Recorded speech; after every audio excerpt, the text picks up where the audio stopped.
sarjana balik kampung. Jadi sarjana balik kampung ini kalau saya definisikan secara pribadi adalah yang pertama adalah bagaimana seorang sarjana yang lulus dia benar-benar balik ke kampungnya dan mengabdi bermanfaat di kampung. Kemudian yang kedua, ada seorang sarjana tapi belum bisa balik kampung atau terpaksa harus ada di luar gitu karena bekerja atau mungkin menikah di luar gitu. Nah, bagaimana kemudian caranya agar seorang sarjana yang dua ini, yang tadi kriteria yang pertama atau yang kedua, bisa kemudian berkontribusi di kampung masing-masing gitu.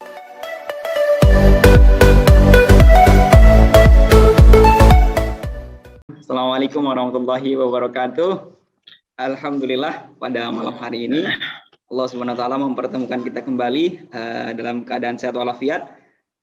Salawat dan salam kita sampaikan kepada Nabi kita Nabi Muhammad sallallahu alaihi wasallam. Allahumma shalli ala Muhammad wa ala ali Muhammad. Baik, sahabat sekalian, malam ini kita kedatangan tamu yang sangat spesial. Namun sebelumnya, mari kita buka dulu diskusi kita atau bincang santai kita pada malam hari ini dengan sama-sama membaca basmalah. Bismillahirrahmanirrahim. Baik, ini tidak seperti biasanya ya. Biasanya saya mungkin banyak berbicara tentang beasiswa, bagaimana kemudian berjuang untuk mendapatkan beasiswa. Namun kali ini adalah temanya juga sangat menarik, yaitu apa yang akan kita lakukan setelah kita mendapatkan beasiswa, atau apa yang akan kita lakukan setelah kita memiliki yang namanya gelar sarjana. Gitu. Intinya adalah bagaimana seorang sarjana itu bisa bermanfaat bagi orang banyak. Nah, kali ini kita kedatangan tamu yang sangat spesial, dan beliau juga merupakan orang yang sangat luar biasa yang pernah saya kenal, dan kayaknya teman-teman, sahabat-sahabat sekalian sudah tidak sabar untuk mengetahui siapa tamu kita. Kita langsung saja sapa beliau. Assalamualaikum Bang Junardi.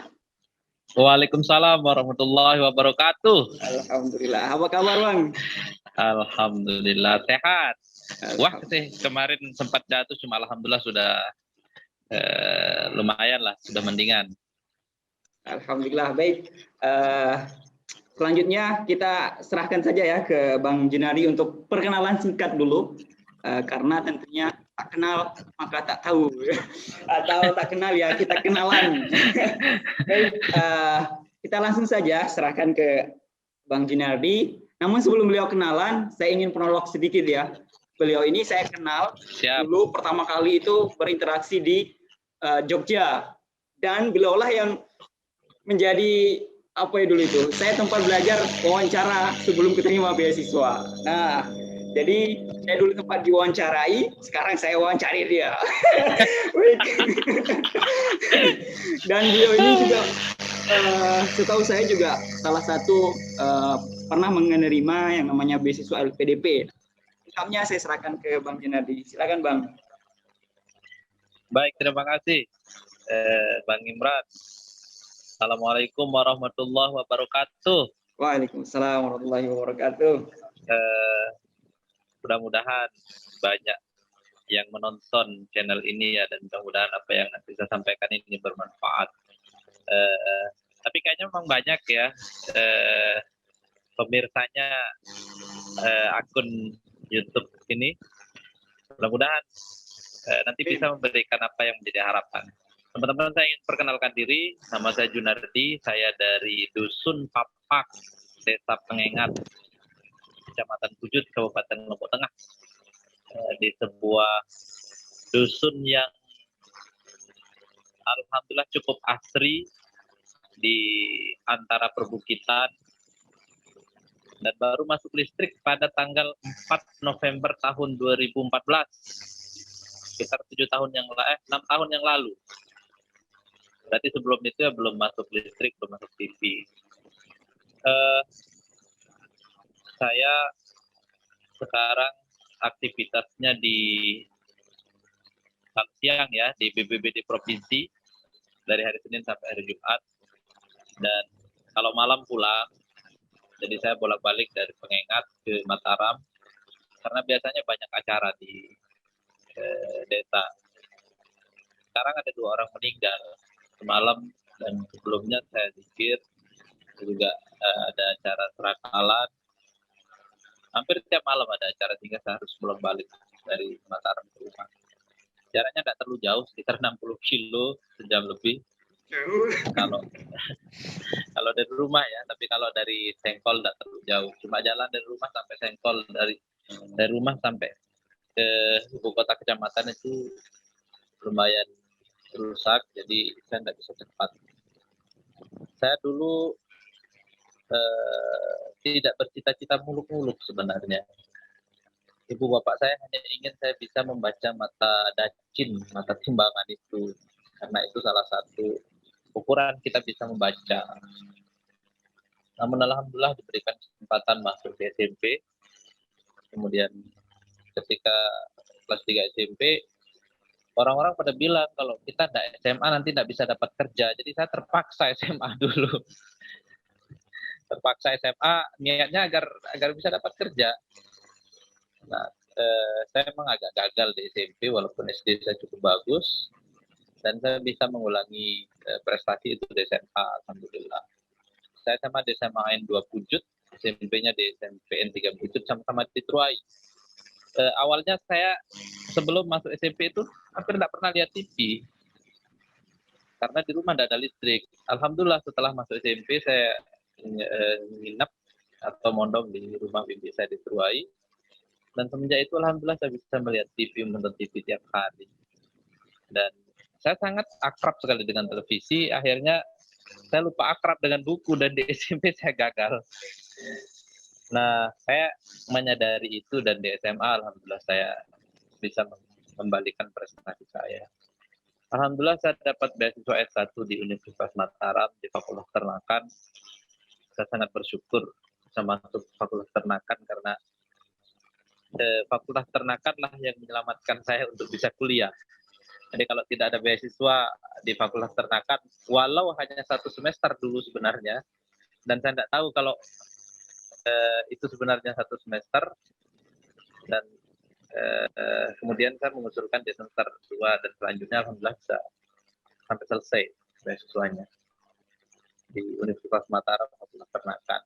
Lalu saya tidak menyangka saya bisa mendapatkan beasiswa untuk S2 di Universitas Gadjah Mada, beasiswa LPDP dari Kementerian Keuangan.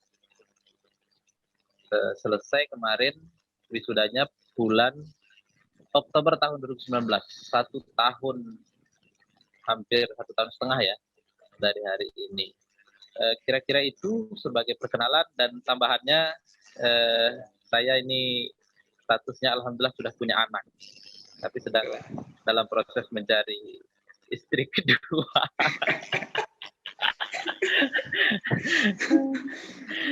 Mohon doanya untuk almarhumah istri saya yang meninggal saat anak saya lahir. Itu sebagai perkenalan, Bang Imran. Siap, Bang. Oh ya, Bang Junardi punya media sosial nggak? Nanti siapa tahu ada yang mau kemudian lanjut berdiskusi. Apa aja sosial medianya yang bisa dihubungi? Saya punya Facebook. Facebooknya Junardi Tastura. Kemudian juga punya Instagram juga sama Junardi Tastura, dan ada juga channel YouTube. Tapi YouTube-nya saya belum develop ya, saya belum kembangkan karena masih belum siap untuk mengembangkan channel YouTube. Oke, nanti siapa tahu ini bisa diupload di sana juga. Subscribernya masih sedikit, masih 93. Yang penting bermanfaat ini. Siap. Baik, Bang. Selanjutnya sebelum kita masuk ke tema kita kan tentang sarjana balik kampung. Yap. Saya balik lagi dulu ke namanya sosial medianya tadi sepertinya menarik. Junardi Tastura. Saya ini penasaran sebenarnya kenapa ya ada Tasturanya. Apa sebenarnya? Padahal itu bukan nama aslinya itu. Apa maksudnya itu, Bang? Bukan. Jadi orang kadang menganggap nama lengkap saya itu Junardi Tastura. Walaupun nama lengkap saya hanya Junardi saja. Hmm. Tastura itu sebenarnya singkatan dari apa namanya, moto Lombok Tengah, yaitu Tatastuhu Trasna, yang disingkat Tastura oleh teman-teman. Kepikiran aja dulu buat apa namanya, kata Tastura itu di depan nama, akhirnya jadi sampai sekarang, dan orang-orang mengenal saya namanya itu. Kayaknya yang paling terkenal pakai nama itu saya. Oke. Saya kira ada filosofi tertentu karena Tidak ada. sangat Dulu menjiwai. saya tidak membuat filosofi tertentu, cuma ada singkatan-singkatan Tastura dulu, jadi saya pakai Junardi Tastura. Oke, Bang.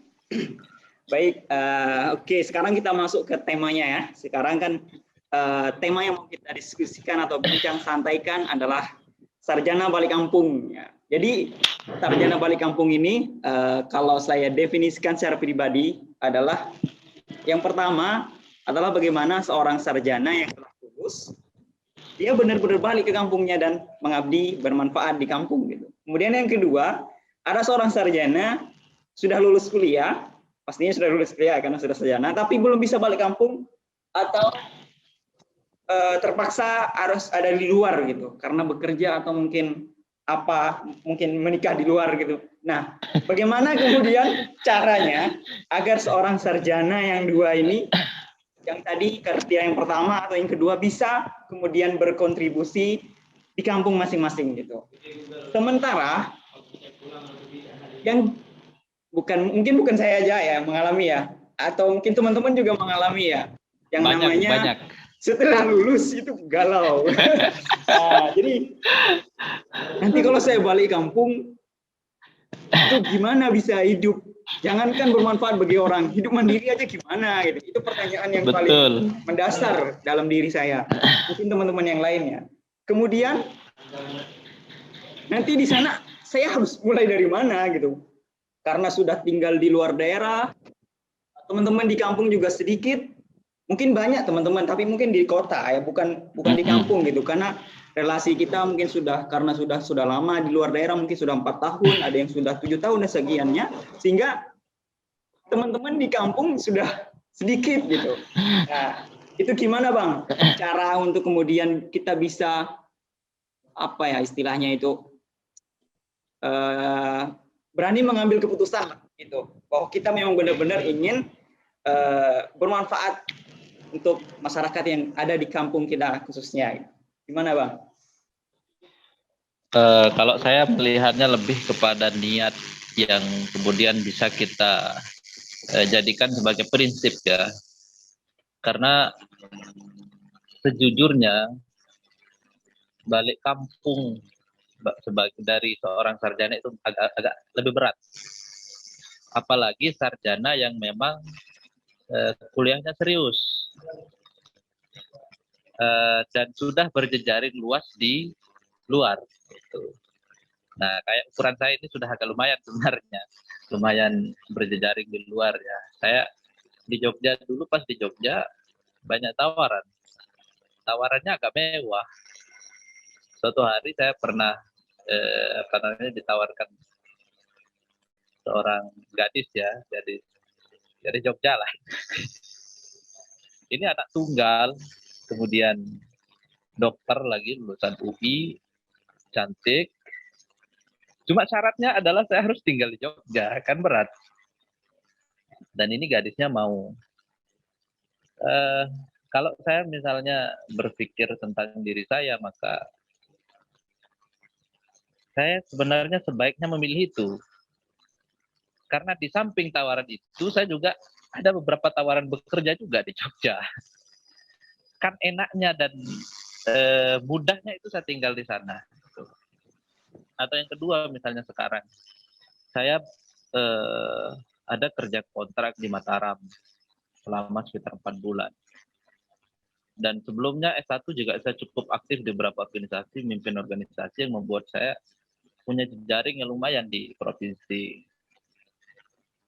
Lalu saya juga punya teman-teman yang masih gadis lah itu hitungannya, yang insya Allah lah kalau saya tidak berani ngajak sebenarnya. Kalau misalnya menikah gitu ya, tidak berani ngajak, kurang berani mendekati karena nanti saya harus berpikir kira-kira orang ini bisa tidak hidup di rumah gitu ya. Ketika saya punya niat, ketika saya punya keinginan yang besar untuk tinggal di kampung, mengabdikan diri. Tentu lebih enak kalau saya tinggal di Mataram.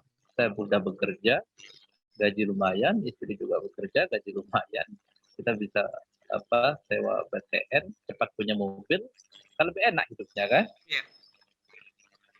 Tapi saya masih berpikir itu tidak, kayaknya agak berat untuk seorang saya yang ingin merubah keadaan di kampung dan punya dampak yang lebih besar.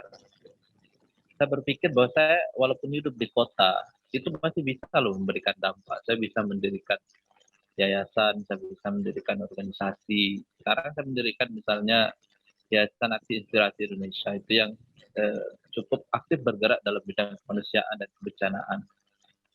Kontribusinya lumayan. Hampir setiap minggu itu ada acaranya, kemudian kita galang dana, kita kemudian penyaluran dan sebagainya. Artinya walaupun di kota saya bisa memberikan dampak, cuma kemana dampaknya gitu. Memang lebih luas dampaknya, tetapi saya memberikan dampak yang lebih besar itu di desa. Dan sebenarnya dilemanya ketika kita menjadi sarjana lalu pulang itu adalah pertama, kita sudah tidak mungkin lagi minta uang. Artinya harus mandiri. Tidak mungkin lagi minta uang. Malu juga. Yang kedua, orang ketika melihat kita sarjana lalu tidak punya pekerjaan, kalau orang kampung itu kan melihat seorang sarjana itu bekerjanya formal. Bagusnya di kantor gitu ya, kemudian di sekolah mengabdi, bukan apa-apa, saya pengen sebenarnya mengabdi di sekolah, tapi rasanya passion saya kurang pas di sekolah. Ketika kita sudah bekerja itu, maka orang nggak akan terlalu bertanya-tanya kepada kita, walaupun gajinya mungkin 150.000 per bulan gitu. Kalau misalnya mengabdi, tapi itu kan berat sekali. Saya tidak memulainya dengan mengajar dulu. Saya melihat gimana cara saya bisa hidup gitu. Saya pertama itu melihat lepok dulu. Lepok itu semacam umbi rumput kecil yang diambil sama ibu-ibu, itu harganya murah. Lalu saya coba promosikan lewat media sosial. Alhamdulillah laku dan saya untungnya banyak gitu. Alhamdulillah bisa bertahan hidup selama beberapa bulan dengan itu. Lalu setelah habis masa itu kan saya juga harus berpikir lagi nih. Padahal saya S2 loh. Iya, benar-benar. Lulusan S2 loh. Cuma karena saya ingin, saya agak betul-betul ingin melihat potensi yang ada dan saya tidak ingin terikat di luar. Bisa saja sebenarnya. Saya dulu pernah bekerja juga di perusahaan daerah. Cuma saya tidak bisa maksimal di rumah. Itu yang membuat saya galau dan akhirnya saya memutuskan untuk resign. Lalu apa saja yang ada di sana saya jual. Saya tanam mentimun gitu dulu yang cepat. Ya, cuma 1 bulan dia sudah berbuah. Itu saya tanam. Terus saya sendiri yang keliling untuk jual buah mentimun hampir setiap hari. Lalu ada serikaya. Itu juga saya keliling kemana-mana itu. Kebetulan banyak di sekitar rumah ya. Untuk bertahan hidup, karena untuk cari bensin aja terus agak berat. Cari bensin. Saya tidak merokok, gitu. Saya tidak ngopi, kalau dikasih oke, kalau enggak. Jadi pengeluaran saya sebenarnya enggak banyak, tapi warawiri itu yang banyak penghabisan saya. Nah, artinya ketika kita pasti berdilema, apalagi jika teman-teman seperti saya ya, ketika kita punya peluang yang besar di kota, ya semakin besar itu cobaan. Ketika kita punya peluang besar di kota, lalu kita menghadapi kesulitan di desa, tetapi kita ingin mengabdi, mengenal lebih jauh potensi desa kita untuk bisa mengembangkannya, itu menjadi dilema yang sangat besar. Dan tantangan terbesar sarjana saya rasa ketika dia punya peluang lebih banyak di kota, dan pasti di kota lebih banyak peluang, pekerjaan lebih banyak, perputaran uang lebih cepat, lebih besar. Kalau di kampung kan perputaran uang sedikit, dan membuat sesuatu potensi menjadi hal yang bernilai ekonomi itu juga berat, lebih berat di kampung ketimbang di kota karena pasarnya sedikit. Kalau kota kan banyak manusia, banyak orang yang butuh makan, banyak orang yang butuh punya kebutuhan, itu akhirnya kita bisa lebih mudah menghasilkan uang. Nah, kira-kira itu pandangan sederhana ya. Tadi apa lagi ya? Tadi saya agak lupa pertanyaannya. Apa yang kemudian membuat Abang Junadi kemudian memutuskan ketika sudah tadi galau tentang nanti gimana hidup di kampung, gimana? Apa yang kemudian hal apa yang kemudian sehingga saya harus mengabdi di kampung, gitu, pulang di kampung gitu? Enaknya memang seorang sarjana, apalagi punya link ya, punya jaring itu, hidupnya di kota, tinggalnya di kota, dan lebih mudah kita tinggal hidup di kota. Tetapi saya melihat kalau semua orang-orang potensial itu memilih hidup di kota, lalu yang membangun desa siapa gitu? Apakah bukan maksud apa-apa ya, tetapi apakah mereka yang punya jejaring itu harus tinggal di kota, lalu membangun kota? Lalu yang membangun desa yang dulu di kampus, yang dulu di saat belajar itu biasa-biasa saja gitu ya. Kalau misalnya begitu, lalu bagaimana? Padahal jumlah orang terdidik juga di desa itu sedikit. Apalagi untuk ukurannya di kampung saya ya. Kampung saya yang masih cukup minim orang yang berpendidikan. Lalu siapa yang akan membangunnya sehingga dia bisa sejajar dengan kota?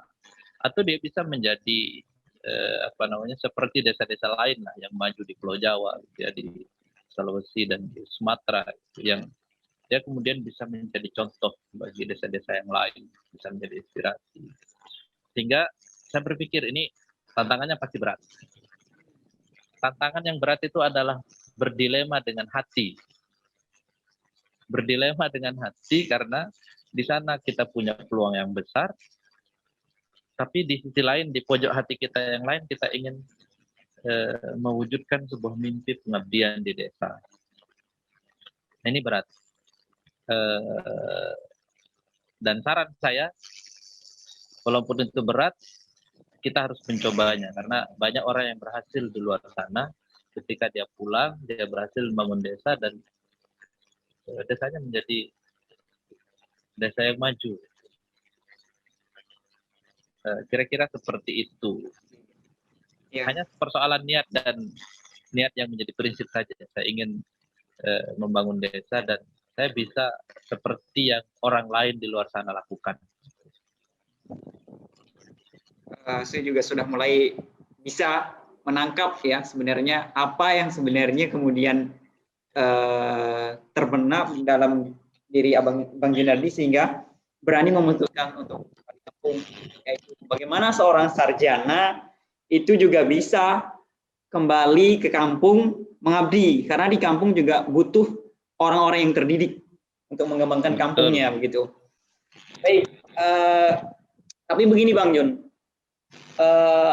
orang kampung kan biasanya banyak yang nyibir pastinya lah. Kalau kita sudah sarjana, apalagi bukan hanya sarjana S1 ya, udah S2 kan, ternyata itu S2 lagi, balik kampung, belum punya